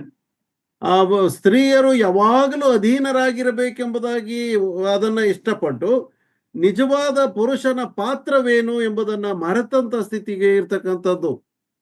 That brings a lot of frustration to our sisters. ನಮ್ಮ ಅನೇಕ ಸಹೋದರಿಯರಿಗೆ ಹತಾಶೆಯನ್ನ ಉಂಟು ಮಾಡುವಂತ ಸ್ಥಿತಿಗೆ ಅದು ನಡೆಸುವಂತದ್ದಾಗಿದೆ. They hear so much about wife submission, they seldom hear about husband's responsibility. ಸಹೋದರಿಯರು ಗಂಡಂದರಿಗೆ ಅಧೀನರಾಗಿರಬೇಕೆಂಬುದಾಗಿ ಬಹಳ ಒತ್ತಿ ಅದನ್ನ ನಡೆಸುವವರಾಗಿದ್ದು, ಪುರುಷನು ತನ್ನ ಹೆಂಡತಿಯನ್ನು ಪ್ರೀತಿಸಬೇಕೆಂಬುದನ್ನು ಮರೆತವರಾಗಿರುತ್ತೇವೆ. And we have to admit that that is a fault in our midst. Because of that, some sisters rebel against this biblical teaching. ಇಂಥ ತಪ್ಪುಗಳನ್ನು ಮಾಡುತ್ತೇವೆ ಎಂಬುದನ್ನು ಒಪ್ಪಿಕೊಳ್ಳಬೇಕು. ಯಾಕಂತಂದ್ರೆ ಇದರ ಪರಿಣಾಮವಾಗಿ ಅನೇಕ ಸಹೋದರಿಯರು ದಂಗೆ ಏಳುವಂತಹ ಸ್ಥಿತಿಗೆ ನಡೆಸಲ್ಪಡುತ್ತದೆ. ಅದು They don't like this biblical teaching. ಮತ್ತು ಇಂಥ ಸತ್ಯವೇದ ಬೋಧನೆಯನ್ನ ಅವರು ಇಷ್ಟಪಡುವುದಿಲ್ಲ. And then men become harsh and ruling, and a chauvinistic attitude comes to men when we overemphasize the submission of the woman and neglect the teaching about the man's responsibility. ಮನುಷ್ಯನ ಜವಾಬ್ದಾರಿ ಏನು, ಆತನ ಮಾಡಬೇಕಾದದ್ದು ಏನೆಂಬುದನ್ನ ಮರೆತು ಬಿಟ್ಟು ಪುರುಷ ಪ್ರಧಾನರು ತಾವೇ ಆಗಿದ್ದಾರೆ ಎಂಬುದನ್ನ ತಿಳಿಸುವಂತ ರೀತಿಯಲ್ಲಿ ನಡ್ಕೊಳ್ಳುವಂತಹ ಸ್ಥಿತಿ ಕಂಡು ಬರುತ್ತದೆ. Much bitterness and rebellion can be avoided if we have the balanced teaching. ಇಬ್ಬರಿಗೂ ಒಂದು ಸಮತೋಲನದ ಬೋಧನೆಯನ್ನು ನಾವು ಅನುಸರಿಸಿಕೊಂಡು ಹೋಗುವಾಗ ಒಂದು ಉತ್ತಮವಾದಂತಹ ಸಂಬಂಧವು ಅದು ಇರುವಂತದ್ದಾಗಿದೆ. In the man's responsibility, loving one's wife as Christ loved the church, ಕ್ರಿಸ್ತನು ಸಭೆಯನ್ನ ಪ್ರೀತಿಸಿದ ಮೇರೆಗೆ ಪುರುಷನ ಜವಾಬ್ದಾರಿಯನ್ನು ಯೋಚಿಸುವಾಗ, that gives husbands leadership, makes it a sacrificial leadership. ಆಗ ಪುರುಷನ ನಾಯಕತ್ವವು ಅದು ಒಂದು ತ್ಯಾಗಪೂರ್ವಕವಾದಂತಹ ನಾಯಕತ್ವವಾಗಿ ಅದು ಮಾಡುವಂತದ್ದಾಗಿದೆ. It has to be a sacrificing love. ಅದು ತ್ಯಾಗಮಯವಾದಂತ ಪ್ರೀತಿಯಿಂದ ಅದು ಕೂಡಿದ್ದಾಗಿರಬೇಕು. Christ demonstrated his love in the deepest way possible. ಕ್ರಿಸ್ತನು ತನ್ನ ಪ್ರೀತಿಯನ್ನ ಎಷ್ಟು ಆಳವಾಗಿ ತೋರಿಸಬೇಕೋ ಅಷ್ಟು ಅದನ್ನ ತೋರಿಸಿಕೊಟ್ಟನು. He gave himself for his bride. ತನ್ನ ಮೊದಲಿಗಿತ್ತಿಗೋಸ್ಕರವಾಗಿ ತನ್ನನ್ನೇ ಒಪ್ಪಿಸಿಕೊಟ್ಟನು. Verse 25 says he died for her. 25ನೇ ವಚನ ಹೇಳ್ತದೆ, ಸಭೆಗೋಸ್ಕರವಾಗಿ ತನ್ನ ಪ್ರಾಣವನ್ನೇ ಆತನು ಅರ್ಪಿಸಿದನು ಎಂಬುದಾಗಿ. Verse 23 says he is a savior of the body. 23ನೇ ವಚನ ಹೇಳ್ತದೆ, ಆತನು ಸಭೆ ಎಂಬ ದೇಹಕ್ಕೆ ರಕ್ಷಕನಾಗಿದ್ದಾನೆ ಎಂಬುದಾಗಿ. His love is the most excellent love than any other love in this whole world. ಇಡೀ ಪ್ರಪಂಚದಲ್ಲಿ ಎಲ್ಲಾ ಪ್ರೀತಿಗಿಂತ ಕ್ರಿಸ್ತನ ಪ್ರೀತಿಯು ಅದು ಉನ್ನತವಾದ ಪ್ರೀತಿಯಾದಾಗಿದೆ. Sacrificing and cleansing love. ಒಂದು ತ್ಯಾಗಮಯವಾದಂತ ಪ್ರೀತಿ ಮತ್ತು ಶುದ್ಧೀಕರಣ ಮಾಡುವಂತ ಪ್ರೀತಿಯಾಗಿದೆ. And one day he will see her full glorified. Verse 27. 27ನೇ ವಚನ ನೋಡುವಾಗ ಒಂದು ದಿನ ತನ್ನೆದುರಿನಲ್ಲಿ ನಿಂತುಕೊಳ್ಳುವಂತ ಮೊದಲಗಿತ್ತಿಯು ಮಹಿಮೆಯುಳ್ಳದ್ದಾಗಿ ಇರುವುದನ್ನ ಆತನು ಕಾಣ್ತಾನೆ. This is the kind of costly, all-inclusive loving headship that Christ exercises. ಈ ಒಂದು ರೀತಿಯಲ್ಲಿ ಕ್ರಿಸ್ತನು ತೋರಿಸಿದ ಮೇರೆಗೆ ಈ ಶಿರಸ್ಸುತನವು ಅದು ತೋರಿಸಲ್ಪಟ್ಟದ್ದಾಗಿರಬೇಕು. This is agape love. ಇದು ನಿಜವಾದ ದೈವಿಕವಾದಂತ ಪ್ರೀತಿ. And our church is named agape, so we have more responsibility to practice it. ಸಹೋದರರು ಇರ್ತಕ್ಕಂಥ ಸಭೆ ಹೆಸರು ಅಗಪೆ ಎಂಬುದಾಗಿ, ಆದುದರಿಂದ ಆ ರೀತಿಯಾದಂತ ಪ್ರೀತಿಯನ್ನ ನಾವು ಪ್ರಾಯೋಗಿಕವಾಗಿ ತೋರಿಸುವಂತದ್ದು ಅವಶ್ಯಕವಾಗಿದೆ. Many times I have to admit that I have failed in this in my own family life to great extent. Many times I have failed it. ನನ್ನ ಸಹೋದರ ಹೇಳುವಂಥದ್ದು, ಅನೇಕ ಸಾರಿ ನಾನು ನನ್ನ ಕುಟುಂಬ ಜೀವನದಲ್ಲಿ ನಾನು ಇದರಲ್ಲಿ ಸೋತು ಹೋಗಿದ್ದೇನೆ. I think many of us men can admit that we have failed. ನಮ್ಮಲ್ಲಿರ್ತಕ್ಕಂಥ ಅನೇಕ ಪುರುಷರು ನಾವು ಒಪ್ಪಿಕೊಳ್ಳಬಹುದು, ನಾವು ಎಷ್ಟೋ ಸಾರಿ ನಾವು ಸೋತು ಹೋಗಿದ್ದೇವೆ ಇದರಲ್ಲಿ ಎಂಬುದಾಗಿ. I wish I had studied this book and this more detail when my wife was still alive. ಪ್ರಿಯ ಸಹೋದರ, ಪತ್ನಿಯವರು ಇನ್ನೂ ಜೀವಂತವಾಗಿರುವಾಗ ಈ ವಾಕ್ಯ ಭಾವನ ಅನೇಕ ಸಾರಿ ಅದನ್ನ ಅಭ್ಯಾಸ ಮಾಡುವಾಗ, if I could have taken these studies then, I think I would have been a better husband. ಇದನ್ನ ಇಂಥ ಒಂದು ವಾಕ್ಯ ಭಾವದ ವಿವರಣೆಯನ್ನು ಕೊಡುವುದು ಆಗ ಇದ್ದಿದ್ದರೆ ಇನ್ನೂ ಸಹ ನಾನು ಉತ್ತಮವಾದಂತ ಯಜಮಾನನಾಗಿರಬಹುದಾಗಿತ್ತು ಎಂಬುದಾಗಿ ಹೇಳ್ತಾರೆ. For me it is too late. I can only ask God to forgive my failures. ಆದ್ರೆ ಈಗಾಗಲೇ ತಡವಾಯಿತು, ಯಾಕಂತಂದ್ರೆ ಪ್ರಿಯ ಪತ್ನಿಯವರು ದೇವರ ಬಳಿಯಲ್ಲಿದ್ದಾರೆ. ಈಗ ಇದು some of us are widows or widowers, so it is too late for us. ಈ ರೀತಿಯಾಗಿ ಏಕಾಂಗಿತನ ನಡೆಸ್ತಕ್ಕಂಥವ್ರಿಗೆ ಇದು ನಿಜವಾಗಿಯೂ ಸಮಯವು ಮಿಂಚಿ ಹೋದಂತ ಒಂದು ಸಂಗತಿ ಇದಾಗಿದೆ. But my desire is that this is how each one of your family should be. ಆದ್ರೆ ನನ್ನ ಆಶೆ ಏನೆಂಬುದಾಗಿ ಹೇಳಿದ್ರೆ, ನಿಮ್ಮ ಕುಟುಂಬಗಳು ಈ ಪ್ರಕಾರವಾಗಿ ಇರಬೇಕು. And if our families are like that, definitely it will impact our assemblies. ಇಂಥ ಒಂದು ಕುಟುಂಬಗಳು ಈ ರೀತಿಯಾಗಿ ನಡ್ಕೊಳ್ಳುವಾಗ ಇದರ ಪರಿಣಾಮ ನಾವು ಸಭೆಗಳಲ್ಲಿ ನಾವು ಕಾಣಬಹುದಾಗಿದೆ. Ephesians 5 study should be balanced. ಎಫೆಸ ಪತ್ರಿಕೆ 5ನೇ ಅಧ್ಯಾಯವನ್ನು ನಾವು ಸಮತೋಲನದಲ್ಲಿ ನಾವು ಅಭ್ಯಾಸ ಮಾಡುವಂತವರಾಗಿರಬೇಕು. There is no place for a male domination according to this passage. ಈ ವಾಕ್ಯ ಭಾಗ ಅನುಸಾರವಾಗಿ ಪುರುಷರೇ ಪ್ರಧಾನರು ಎಂಬುದಾಗಿ ನಾವು ತಿಳ್ಕೊಳ್ಳಬಾರದು. A Christian home and a Christian church, ಒಂದು ಕ್ರೈಸ್ತ ಮನೆಯಾಗಲಿ ಅಥವಾ ಕ್ರೈಸ್ತ ಸಭೆಯಾಗಲಿ, above all other institutions should be the place where women are loved and honored. ಬೇರೆ ಎಲ್ಲಾ ಸಂಸ್ಥೆಗಳಿಗಿಂತ ಉನ್ನತವಾದಂತ ಪ್ರೀತಿಯು ನಮ್ಮ ಪತ್ನಿಯರನ್ನ ಪ್ರೀತಿಸುವಂತಹ ಒಂದು ಸಂಗತಿಯಲ್ಲಿ ತೋರಿ ಬರಬೇಕು. They should never be neglected or abused. ಪತ್ನಿಯರನ್ನ ತಿರಸ್ಕರಿಸುವಂತದ್ದು ಅಥವಾ ಹಿಂಸಿಸುವಂತದ್ದು ಅಥವಾ ಅವ್ರನ್ನ ಕೀಳಾಗಿ ಕಾಣುವಂತದ್ದು ಇರಬಾರದು. In next passage we see loving one's wife as one's own body. ಇನ್ನೊಂದು ಮುಂದಿನ ವಾಕ್ಯ ಭಾಗದಲ್ಲಿ ನೋಡ್ತೇವೆ, ತನ್ನ ಸ್ವಶರೀರವನ್ನ ಪ್ರೀತಿಸಿಕೊಳ್ಳುವ ಮೇರೆಗೆ ತನ್ನ ಹೆಂಡತಿಯನ್ನ ಪ್ರೀತಿಸಬೇಕೆಂಬುದಾಗಿ. So verse 28 to 33 is a second part. 28ನೇ ವಚನದಿಂದ 33ನೇ ವಚನದವರೆಗೆ ಇರ್ತಕ್ಕಂಥದ್ದು ಎರಡನೇ ಭಾಗ. It forms a new section. ಅದು ಒಂದು ಹೊಸ ಒಂದು ಅಧ್ಯಾಯವನ್ನ ಪ್ರಾರಂಭ ಮಾಡ್ತದೆ. After telling husband should love wife, now Paul gives another reason for this love. ಒಬ್ಬ ಪುರುಷನು ತನ್ನ ಪತ್ನಿಯನ್ನ ಪ್ರೀತಿಸಬೇಕು ಎಂಬುದಾಗಿ ತಿಳಿಸಿದ ನಂತರ ಇನ್ನೊಂದು ಸಾಕ್ಷಿಯನ್ನ ಈ ಮುಂದಿನ ವಾಕ್ಯ ಭಾಗದಲ್ಲಿ ಆತನು ನೀಡುವಂತವನಾಗಿದ್ದಾನೆ. Because of the unique oneness of husband and wife relationship. ಪತ್ನಿಯು ಮತ್ತು ಪುರುಷನ ಏಕರೂಪವಾದಂತ ಸಂಗತಿಯನ್ನ ಆಧರಿಸಿ ಇದನ್ನ ತಿಳಿಸುವಂತವನಾಗಿದ್ದಾನೆ. The husband and wife are not two but one flesh, one union. ಗಂಡನು ಹೆಂಡತಿಯು ಅವರು ಇಬ್ಬರಲ್ಲ, ಅವರು ಒಬ್ಬರೇ ಆಗಿದ್ದಾರೆ. ಅದು ಒಂದು ಏಕತೆಯಲ್ಲಿ ಅದು ಸೇರಿಸುವಂತದ ವಿಷಯವಾಗಿದೆ. When Apostle Paul is writing is actually he is going back to Genesis 2:24 and 31. ಇಲ್ಲಿ ಪೌಲನು ಬರೆಯುವಾಗ ಇದು ಯಾವುದಕ್ಕೆ ಸಂಬಂಧಪಟ್ಟದ್ದಾಗಿದೆ ಎಂಬುದಾಗಿ ಆದಿಕಾಂಡ 2ನೇ ಅಧ್ಯಾಯ 24 and 31. 34 ಮತ್ತು 31ನೇ ವಚನವನ್ನ ಅದು ತಿಳಿಸುವಂತ ರೀತಿಯಲ್ಲಿದೆ.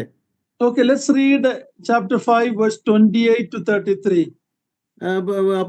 ಎಫೆಸ ಪತ್ರಿಕೆ 5ನೇ ಅಧ್ಯಾಯ 28ರಿಂದ 33ರವರೆಗೆ ಓದಿಕೊಳ್ಳೋಣ. Portion we looked at it. This is the second portion.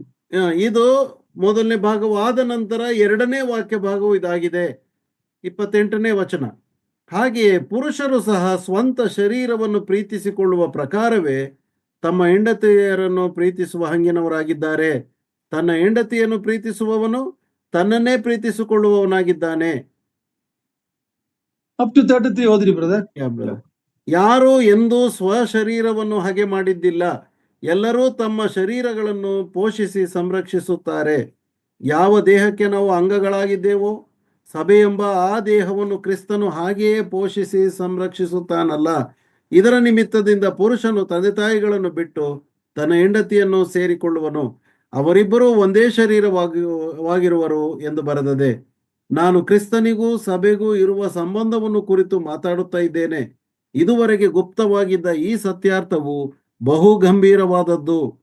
ಅದಿರಲಿ, ನಿಮ್ಮಲ್ಲಿ ಪ್ರತಿ ಪುರುಷನು ತನ್ನನ್ನು ಪ್ರೀತಿಸಿಕೊಳ್ಳುವಂತೆಯೇ ತನ್ನ ಹೆಂಡತಿಯನ್ನು ಪ್ರೀತಿಸಬೇಕು. ಪ್ರತಿ ಹೆಂಡತಿಯು ತನ್ನ ಗಂಡನಿಗೆ ಭಯಭಕ್ತಿಯಿಂದ ನಡೆದುಕೊಳ್ಳಬೇಕು. Okay, here the first thing is husband and wife are one body, one flesh, one person. ಇಲ್ಲಿ ಮೊದಲದಾಗಿ ಹೇಳ್ತಾನೆ, ಪುರುಷನು ಮತ್ತು ಹೆಂಡತಿಯು ಅವರು ಒಂದೇ ಶರೀರವಾಗಿದ್ದಾರೆ, ಒಂದೇ ಶರೀರ ಎಂಬುದಾಗಿ ಆತನು ಹೇಳುತ್ತಾ ಇದ್ದಾನೆ. So the essential thing in a marriage is unity, oneness and togetherness. ಆ ಒಂದು ವಿವಾಹದಲ್ಲಿ ಏಕತೆ ಇರಬೇಕು ಮತ್ತು ಅಲ್ಲಿ ಒಂದೇ ಎಂಬಂತ ಭಾವನೆ ಇರಬೇಕು. ಒಟ್ಟಾಗಿ ಏಕತೆಯಿಂದ ಬಾಳುವಂತ ಒಂದು ಸ್ಥಿತಿ ಅಲ್ಲಿ ಇರಬೇಕು. Unity. ಏಕತೆ. The marriage bond creates an intimate one flesh union between a man and woman. ಒಬ್ಬ ಪುರುಷನು ಮತ್ತು ಒಬ್ಬ ಸ್ತ್ರೀಯ ನಡುವೆ ವಿವಾಹವು ಏಕತೆಯನ್ನ ಉಂಟು ಮಾಡುವಂತ ಒಂದು ಸಂಬಂಧವಾಗುತ್ತದೆ. The most intimate relationship among all human relationships. ಇಡೀ ಮಾನವ ಕುಲದ ಸಂಬಂಧಗಳಲ್ಲಿ ಅತ್ಯಂತ ನಿಕಟವಾದಂತ ಏಕತೆಯು ಸಂಬಂಧವು ಈ ವಿವಾಹ ಸಂಬಂಧವಾಗಿದೆ. No other relationship is called one flesh. ಬೇರೆ ಯಾವ ಸಂಬಂಧವನ್ನು ಸಹ ಒಂದೇ ಶರೀರ ಎಂಬುದಾಗಿ ನಾವು ಕರೆಯುವುದಿಲ್ಲ. Therefore, the husband must no longer think singly or individually. Neither the wife should think like that. ಆದುದರಿಂದ ಒಬ್ಬ ಪುರುಷನು ಎಂದಿಗೂ ಸಹ ಏಕಾಂಗಿಯಾಗಿ ಆತನು ಚಿಂತಿಸಬಾರದು. ಹಾಗೆಯೇ ಸ್ತ್ರೀಯೂ ಸಹ ಒಬ್ಬಳೇ ಆಗಿ ಆಕೆ ಏಕಾಂಗಿಯಾಗಿ ಆಕೆ ಚಿಂತಿಸುವಂತವಳಾಗಿರಬಾರದು. Wife is a part of himself, husband is a part of herself. ಒಬ್ಬ ಹೆಂಡತಿಯು ಆತನಿಗೆ ಒಂದು ಭಾಗವಾಗಿದ್ದಾಳೆ, ಪುರುಷನು ಅಷ್ಟೇ ಆಕೆಗೆ ಒಂದು ಭಾಗವಾಗಿದ್ದಾನೆ. So logically then the husband should act towards his wife as he acts towards his own body. ಇನ್ನೊಂದು ಅದನ್ನ ನಾವು ಯೋಚಿಸುವಾಗ ತನ್ನ ಶರೀರಕ್ಕೆ ಹೇಗೆ ಮಾನವನ್ನು ಕೊಡುವ ರೀತಿಯಲ್ಲಿ ಪುರುಷನು ನಡ್ಕೊಳ್ಳುತ್ತಾನೋ ಹಾಗೆಯೇ ತನ್ನ ಹೆಂಡತಿಗೂ ಸಹ ನಡ್ಕೊಳ್ಳಬೇಕು. All normal people will love their body and care for their body. Normal people. There are some abnormal people who damage their body. That's different, okay? But all normal people, they care for their body in the way we eat, we dress, we exercise. So much care we give for our body. ಸ್ವಸ್ಥ ಬುದ್ಧಿ ಉಳ್ಳಂತ ಯಾರೇ ಆಗಲಿ ತನ್ನ ಶರೀರವನ್ನ ಪ್ರೀತಿಸಿಕೊಳ್ಳುತ್ತಾನೆ. ತನ್ನ ಶರೀರಕ್ಕೆ ಬೇಕಾದ ಆಹಾರ ಪೋಷಣೆ, ತನ್ನ ಶರೀರಕ್ಕೆ ಬೇಕಾದಂತ ಅಲಂಕಾರ ಇವುಗಳನ್ನೆಲ್ಲ ಮಾಡಿಕೊಂಡು ತನ್ನನ್ನು ಪ್ರೀತಿಸಿಕೊಳ್ಳುತ್ತಾನೆ. ಹುಚ್ಚರು ಹಾಗೆ ಮಾಡುವುದಿಲ್ಲ. So a man to neglect or harm his wife is to neglect himself. ಆದುದರಿಂದ ಒಬ್ಬ ಪುರುಷನು ತನ್ನ ಹೆಂಡತಿಯನ್ನು ತಿರಸ್ಕರಿಸುತ್ತಿದ್ದಾನೆ ಎಂಬುದಾಗಿ ಹೇಳುವಾಗ ತನ್ನನ್ನೇ ತಿರಸ್ಕರಿಸಿಕೊಳ್ಳುವಂತವನಾಗಿದ್ದಾನೆ. So unity in marriage is intimately connected to headship and submission. ವಿವಾಹದಲ್ಲಿ ಈ ಏಕತೆಯು ಏನನ್ನ ತೋರಿಸ್ತದೆ ಎಂಬುದಾಗಿ ಹೇಳಿದ್ರೆ ಶಿರಸ್ಸುತನಕ್ಕೆ ಅಧೀನತೆಯನ್ನ ತೋರಿಸುವುದನ್ನ ಅದು ಒಪ್ಪಿಕೊಳ್ಳುವಂತದ್ದಾಗಿದೆ. If there is a verse that we can talk about marriage relationship, it should be Matthew chapter 7 verse 12. Please read that. Matthew chapter 7 verse 12. ವಿವಾಹ ಸಂಬಂಧದಲ್ಲಿ ನಾವು ಮಾತನಾಡುವುದಾದರೆ ಮತ್ತಾಯನ ಸುವಾರ್ತೆ 7ನೇ ಅಧ್ಯಾಯ 12ನೇ ವಚನವನ್ನ ನಾವು ಚೆನ್ನಾಗಿ ತಿಳಿದವರಾಗಿರಬೇಕು. ಮತ್ತಾಯನ ಸುವಾರ್ತೆ 7ನೇ ಅಧ್ಯಾಯ 12 12ನೇ ವಚನ. 12. ಅಂತೂ ಜನರು ನಿಮಗೆ ಏನೇನು ಮಾಡಬೇಕೆಂದು ಅಪೇಕ್ಷಿಸುತ್ತೀರೋ ಅದನ್ನೇ ನೀವು ಅವರಿಗೆ ಮಾಡಿರಿ. ಇದೇ ಧರ್ಮಶಾಸ್ತ್ರದ ಮತ್ತು ಪ್ರವಾದಿಗಳ ತಾತ್ಪರ್ಯ. We can apply that to a Christian marriage. Whatever you want the other person to do to you, you do it to them. ಇದನ್ನು ನಾವು ಕ್ರೈಸ್ತಿಯ ವಿವಾಹ ಸಂಬಂಧಕ್ಕೆ ನಾವು ಅನ್ವಯಿಸಿಕೊಳ್ಳಬಹುದು. ನಮಗೆ ಬೇರೆಯವರು ಏನು ಮಾಡಬೇಕೆಂಬುದಾಗಿ ನಾವು ಅಪೇಕ್ಷೆ ಪಡ್ತೇವೋ ಅದನ್ನು ನಾವು ಇತರರಿಗೆ ಮಾಡುವಂತವರಾಗಿರಬೇಕು. Very beautiful application in Christian marriage.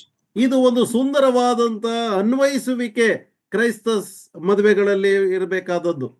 So after Paul talking about a person caring for his own body, and husband and wife are one body, now he goes to Christ and his people are one body. ಇಲ್ಲಿ ಪೌಲನು ಹೇಗೆ ಒಬ್ಬ ಪುರುಷನು ಸ್ತ್ರೀಯು ಒಂದೇ ದೇಹವಾಗಿದ್ದಾರೆ, ಅದನ್ನು ಪ್ರೀತಿಸುವವರಾಗಿರಬೇಕೆಂಬುದಾಗಿ ತಿಳಿಸಿದನೋ, ಈಗ ಮುಂದಕ್ಕೆ ಕ್ರಿಸ್ತನು ಮತ್ತು ಸಭೆಯು ಒಂದೇ ದೇಹವಾಗಿದೆ ಎಂಬುದನ್ನು ತಿಳಿಸುವುದನ್ನು ಆತನು ವಿವರಿಸ್ತಾ ಇದ್ದಾನೆ. 29 to 32 we read about Christ and his people are one body. 25ರಿಂದ 32ನೇ ವಚನದವರೆಗೆ ನೋಡ್ತೇವೆ, ಕ್ರಿಸ್ತನು ಮತ್ತು ಸಭೆಯ ಜನರು ಅವರು ಒಂದಾಗಿದ್ದಾರೆ ಎಂಬುದಾಗಿ, ಒಂದೇ ದೇಹವಾಗಿದ್ದಾರೆ ಎಂಬುದನ್ನು ತಿಳಿಸ್ತಾ ಇದ್ದಾನೆ. All believers compromise his body. ಎಲ್ಲಾ ವಿಶ್ವಾಸಿಗಳು ಆತನ ಸಭೆಯಲ್ಲಿ ಸೇರಿದವರಾಗಿದ್ದಾರೆ. And later it says it's a great mystery. ಮತ್ತು ಮುಂದೆ ಆತನು ಹೇಳ್ತಾನೆ, ಇದುವರೆಗೆ ಇದು ಗುಪ್ತವಾಗಿದ್ದ ಒಂದು ಸಂಗತಿ ಎಂಬುದನ್ನು ತಿಳಿಸ್ತಾ ಇದ್ದಾನೆ. He's quoting Genesis 2:24. ಆತನು ಇಲ್ಲಿ ಹೇಳುವಂತದ್ದು ಆದಿಕಾಂಡ 2ನೇ ಅಧ್ಯಾಯ 24ನೇ ವಚನವನ್ನ ಸಂಬೋಧಿಸಿ ಆತನು ತಿಳಿಸ್ತಾ ಇದ್ದಾನೆ. The first marriage principle that applied to Adam and Eve. ಮೊದಲನೇ ವಿವಾಹ ಸಂಬಂಧದ ತತ್ವವು ಆದಾಮ ಮತ್ತು ಹವ್ವಳಿಗೆ ಅದು ಕೊಡಲ್ಪಟ್ಟದ್ದಾಗಿತ್ತು. Now he's applying it to Christ and the church. ಆ ಒಂದು ತತ್ವವನ್ನ ಕ್ರಿಸ್ತನಿಗೂ ಮತ್ತು ಸಭೆಗೂ ಅನ್ವಯಿಸುತ್ತಾ ಇದ್ದಾನೆ. A never breakable, unbreakable, permanent, loving union. ಇದು ಒಂದು ಮುರಿಯಲ್ಪಡದಂತಹ ಬಂಧವಾಗಿದೆ ಮತ್ತು ಶಾಶ್ವತವಾದಂತಹ ಒಂದು ಬಂಧವು ಇದಾಗಿದೆ. Loving union. ಮತ್ತು ಪ್ರೀತಿಯಿಂದ ಬಂಧಿಸಲ್ಪಟ್ಟಂತಹ ಒಂದು ಐಕ್ಯತೆ ಇದಾಗಿದೆ. It is a mystery. It means it is a revealed secret. Earlier it was hidden. Now it is revealed. That is what mystery means. ಈ ಗುಪ್ತವಾಗಿರುವಂತ ಸತ್ಯಾರ್ಥ ಎಂಬುದಾಗಿ ಹೇಳುವಾಗ, ಮೊದಲು ಈ ಸತ್ಯಾರ್ಥವು ಅದು ತಿಳಿದಿರಲಿಲ್ಲ, ಈಗ ಇದು ಪ್ರಕಟಗೊಂಡಿದೆ. Now this is revealed through Christ and the church. ಕ್ರಿಸ್ತನು ಮತ್ತು ಸಭೆಯ ಮೂಲಕವಾಗಿ ಇದು ನಮಗೆ ಪ್ರಕಟಿಸಲ್ಪಟ್ಟಿದೆ. So Genesis 2:24, the one flesh relationship between Adam and Eve is a prophetic image of the union between Christ and his church. ಆದಿಕಾಂಡ 2:24ರಲ್ಲಿ ಆದಾಮ ಮತ್ತು ಹವ್ವಳ ನಡುವೆ ಇರುವಂತ ಒಂದೇ ಶರೀರವು ಎಂಬಂತ ವಿಷಯವು ಒಂದು ಪ್ರವಾದನಾ ರೂಪವಾಗಿ ಅದು ಕೊಡಲ್ಪಟ್ಟಿದೆ. ಯಾವುದನ್ನ ಕುರಿತಾಗಿ ಹೇಳಿಸಿದೆ ಎಂಬುದಾಗಿ ಹೇಳಿದ್ರೆ, ಕ್ರಿಸ್ತನು ಮತ್ತು ಸಭೆಗೂ ಇರುವಂತಹ ಸಂಬಂಧವನ್ನ ತಿಳಿಸುವಂತ ಪ್ರವಾದನಾ ವಚನವಾಗಿದೆ. All other marriages are including the first marriage in the garden is a feigned image. ಈ ಎಲ್ಲ ಮದುವೆಗಳು ಏದೆನ್ ತೋಟದಲ್ಲಿ ನಡೆದ ಮದುವೆ ಸಹ it's a feigned image of the perfect union between Christ and the church. ಕ್ರಿಸ್ತನಿಗೂ ಸಭೆಗೂ ಇರುವಂತ ಸಂಬಂಧವನ್ನ ಸೂಚಿಸುವ ಹಾಗೆ ಈ ಎಲ್ಲಾ ಮದುವೆಗಳು ಮತ್ತು ಪ್ರಥಮ ವಿವಾಹ ಆದಾಮ ಮತ್ತು ಅವಳ ನಡುವೆ ಇರುವಂತಹ ಆ ಒಂದು ಸಂಬಂಧವು ಸಹ ಒಂದು ಒಂದು ಛಾಯೆಯಾಗಿ, it is not perfect. Only Christ and church is the perfect model. ಈ ಎಲ್ಲಾ ರೀತಿಯಾದಂತ ಸಂಬಂಧಗಳು ಇದು ಒಂದು ಛಾಯೆ ರೂಪವಾಗಿ ಅದು ಇದೆ. ನಿಜವಾದ ಪರಿಪೂರ್ಣವಾದಂತಹ ಪ್ರೀತಿಯ ಸಂಬಂಧವು ಕ್ರಿಸ್ತನಿಗೂ ಮತ್ತು ಸಭೆಗೂ ಇರುವಂತಹ ಸಂಬಂಧವಾಗಿದೆ.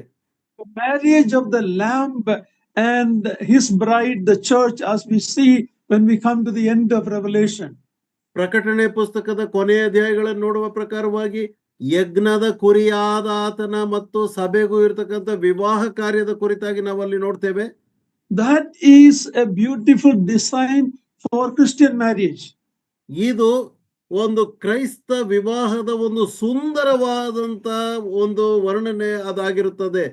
We know that our earthly marriages are only till death separates us. ನಮಗೆ ಗೊತ್ತಿದೆ ಇಹಲೋಕದ ವಿವಾಹ ಸಂಬಂಧವು ಮರಣವು ನಮ್ಮನ್ನು ಬೇರ್ಪಡಿಸುವವರೆಗೆ ಮಾತ್ರವೂ ಇರುವಂತದ್ದಾಗಿದೆ. But in closing this passage, Paul talks about the recognizes the God appointed head and the submission, both in the last verse. ಈ ವಾಕ್ಯ ಭಾಗವನ್ನ ಮುಕ್ತಾಯಗೊಳಿಸುವಾಗ ಪೌಲನು ಪುರುಷನು ತನ್ನ ಹೆಂಡತಿಯನ್ನು ಪ್ರೀತಿಸುವಂಥದ್ದು ಮತ್ತು ಸ್ತ್ರೀಯು ಹೆಂಡತಿಯು ಗಂಡನಿಗೆ ಭಯಭಕ್ತಿಯಿಂದ ನಡ್ಕೊಳ್ಳುವಂತ ವಿಷಯದಲ್ಲಿ ಆತನು ಮುಕ್ತಾಯಗೊಳಿಸುವಂತವನಾಗಿದ್ದಾನೆ. Exhortation both to man and woman. The exhortation to both husband and wife. ಇಬ್ಬರಿಗೂ ಸಹ ಗಂಡನಿಗೂ ಮತ್ತು ಹೆಂಡತಿಗೂ ಪ್ರಬೋಧನೆಯನ್ನು ಕೊಡುವ ರೀತಿಯಲ್ಲಿ ಆತನು ಮುಕ್ತಾಯಗೊಳಿಸ್ತಾ ಇದ್ದಾನೆ. And the wife respecting the husband, last portion, that respect is in Greek phobos. Greek ಭಾಷೆಯಲ್ಲಿ ಫೋಬೋಸ್ ಎಂಬುದಾಗಿ ತಿಳಿಸಲ್ಪಟ್ಟಂತ ಹೆಂಡತಿಯು ತನ್ನ ಗಂಡನಿಗೆ ಭಯಭಕ್ತಿಯಿಂದ ಇರುವಂತದ್ದು. It can mean anyway, that word in Greek can mean terror or fear or respect or reverence. All this meaning comes from that word. ಆ ಪದ Greek ಮೂಲ ಪದ ಫೆಬೋಸ್ ಎಂಬುದಾಗಿ ಹೇಳುವಾಗ ಭಯ, ಭಕ್ತಿ, ಗೌರವ, ಭೀತಿ, fear, respect or reverence. All this meaning comes in that word. ಆ ಪದದಲ್ಲಿ ಬರ್ತಕ್ಕಂಥ ಎಲ್ಲ ಅರ್ಥ ಕೊಡುವಂತ ಪದಗಳೇನೆಂದ್ರೆ ಗೌರವ ಭಾವನೆಯನ್ನ ಕೊಡುವಂಥದ್ದು, ಭಕ್ತಿ ಭಯದಿಂದ ಜೀವಿಸುವಂಥದ್ದು, ಗೌರವಯುತವಾಗಿ ನಾನು ಇರ್ತಕ್ಕಂಥದ್ದು ಎಂಬ ಅರ್ಥವನ್ನು ಕೊಡುವಂತದ್ದಾಗಿದೆ. But the English word respect is very beautiful. ಆದರೆ ಈ ಇಂಗ್ಲಿಷ್ ಭಾಷೆಯಲ್ಲಿ ಇರ್ತಕ್ಕಂಥ ರೆಸ್ಪೆಕ್ಟ್ ಎಂಬಂತ ಪದವು ಇನ್ನೂ ಸುಂದರವಾಗಿದೆ. Lord willing, next week we will look at the other passages of Apostle Paul. ದೇವರ ಚಿತ್ತವಾದರೆ ಮುಂದಿನ ವಾರಗಳಲ್ಲಿ ನಾವು ಅಪೋಸ್ತಲರಾದ ಪೌಲನು ಬರೆದಂತ ಇನ್ನಿತರ ವಾಕ್ಯ ಭಾಗಗಳನ್ನ ನಾವು ನೋಡ್ತೇವೆ. Ephesians 5 is an exalted passage on Christian marriage.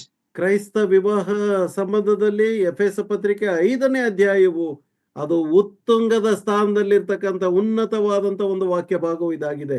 We hear this in weddings, but many times we don't take it seriously. I have not. We should study that very carefully, so there is no competition but complementing in our marriages. ಈ ವಾಕ್ಯ ಭಾಗವನ್ನ ಅನೇಕ ವಿವಾಹ ಕಾರ್ಯ ನಡೆಯುವಾಗ ನಾವು ಕೇಳಿಸಿಕೊಳ್ತೇವೆ, ಆದರೆ ಗಂಭೀರವಾಗಿ ನಾವು ಯೋಚಿಸಿರುವುದಿಲ್ಲ. ಇದು ಯಾರಿಗೆ ಸ್ಪರ್ಧಾತ್ಮಕವಾಗಿರುವಂತದ್ದಲ್ಲ, ಪೂರಕವಾಗಿ ಇರಬೇಕಾದಂತ ವಿಷಯ ಭಾಗವು ಇದಾಗಿದೆ. May the Lord help us, and thank you for joining. Thank you for listening, and we will continue the study, Lord willing, next week. ಕರ್ತನ ಚಿತ್ತವಾದರೆ ಮುಂದಿನ ವಾರವೂ ನಾವು ಈ ವಾಕ್ಯ ಭಾಗವನ್ನು ಮುಂದುವರಿಸ್ತೇವೆ. ಕರ್ತನು ನಿಮ್ಮೆಲ್ಲರನ್ನು ನಿಮ್ಮ ಆಶೀರ್ವದಿಸಲಿ. ನಾವು ತುಂಬಾ ಸಂತೋಷವುಳ್ಳವರಾಗಿದ್ದೇವೆ ನೀವೆಲ್ಲರೂ ಸೇರಿ ಬಂದಿರುವುದರಿಂದ.